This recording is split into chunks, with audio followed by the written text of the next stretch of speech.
Hey everyone, this is Ashna and today I want to focus on one of the most important skills that you could possibly work on. The art of selling yourself. Now you could be hustling day and night, working 4 part-time jobs, acing all your assignments, but none of that counts if you still write, I'm a career-oriented person looking to become an asset for your company in your resume. Now last year, I was a fresh international graduate student, frantically applying for jobs, and here are the list of companies I qualified the final round interviews for. Microsoft, Walt Disney, AIG, NEK Consulting, Uber, which is where I interned, Daimler, which is also where I interned, and Iris, where I happily work now. Now, as you know, most of these companies are not only competitive to crack, but pay anywhere in the range of $70,000 all the way to $120,000 per annum to a fresh graduate.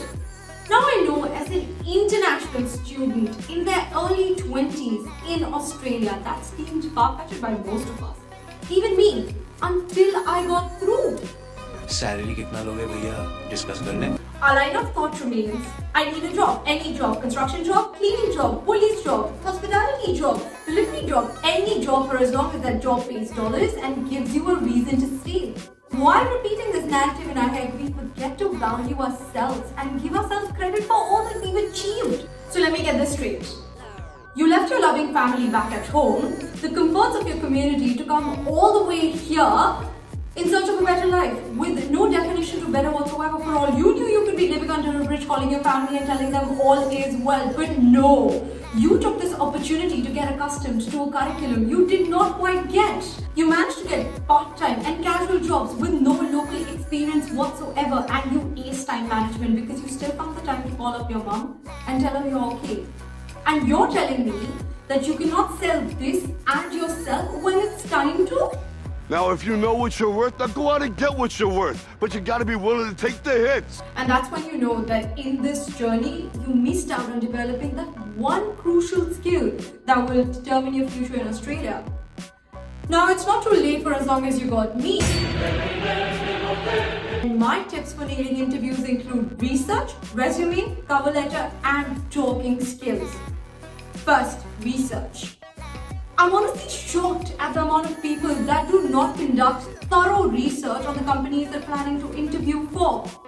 You're supposed to research your company like you stalk your crush, know their most liked photos, who like them. Is there a cousin there? Do you know the cousin's name? Is there a friend of the cousin who's also your friend who can lead you back to your crush? Ooh, who's that pretty girl who'll be liking his pictures? Is she pretty?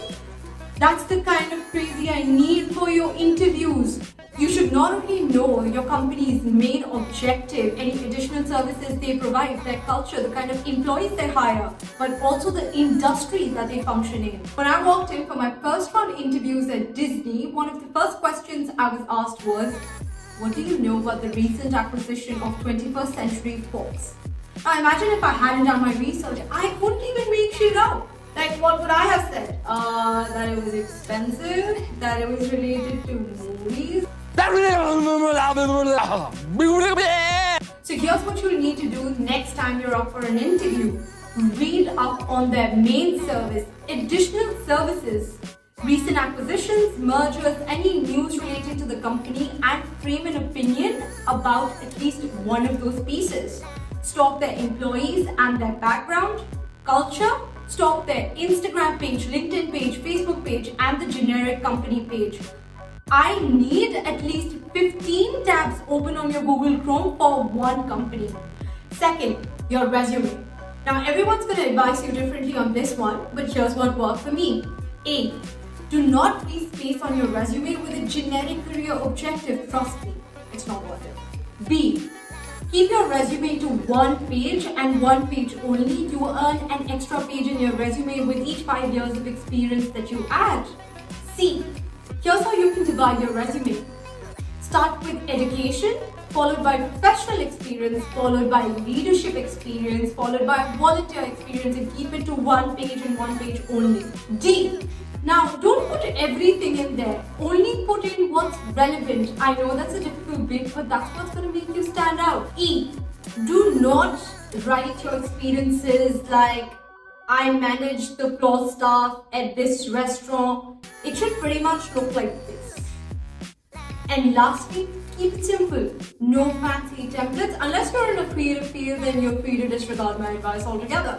Third, cover letter. Now, cover letter has 3 parts to it. First is the introduction, where you explain what position you're applying for, why you're the right candidate, and why the company stands out. And I kid you not, have a very specific reason, because everyone out there has conducted the bare minimum research, is probably going to be putting the same line.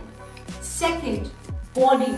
Now here's where you focus on 1 or 2 of your experiences from your resume. Rest is everything that you haven't put on your resume. When I went and met the recruiter at LEK Consulting last year, she told me that, Ashna, I want to see what you're like as a person on a cover letter.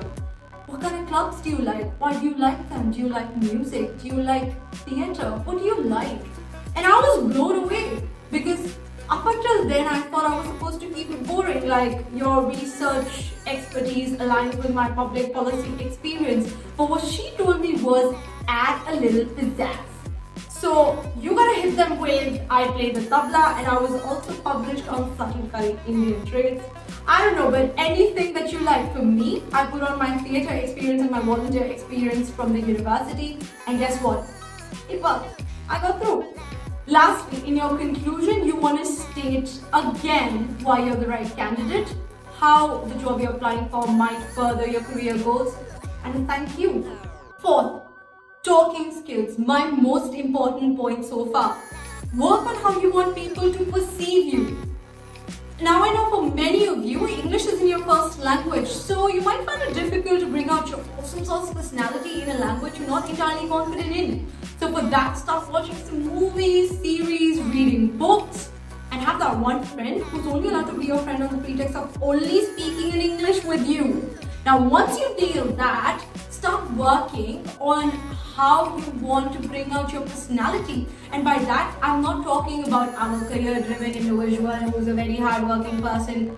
I am talking about a fabulous dresser, a smart talker, a mind-blowing poet. You have to start treating your interviews more like a conversation and less like a Q&A. During my final round interviews at Microsoft, we focused 20% on what I wanted from the role that I was applying for and what I knew about Microsoft as a company, and 80% on my experiences in different contexts. Now I cannot stress this enough, you cannot prepare for all these questions, which is where you have to work on your talking skills. Now my interviewer and I got along so well that we happened to talk on LinkedIn right after. And that's the connection that I'm talking about. It also makes the recruiter's shitty job less shittier when she comes back with, it's okay if you didn't get through, but at least you made some valuable connections, you know. Now you could do all of that and yet be super nervous before your interviews and might even bomb it. So here's what I do before I go in for my interviews. I paint a picture around my interviewer that makes me want to look at them as a person, and not as a popular high school girl who's going to be judging me for everything that I do. Lastly, always send your recruiter and your interviewer a follow-up thank you for every round that you qualified for. So now, do not ask for references before you graduated from my course of how to crack interviews like a boss.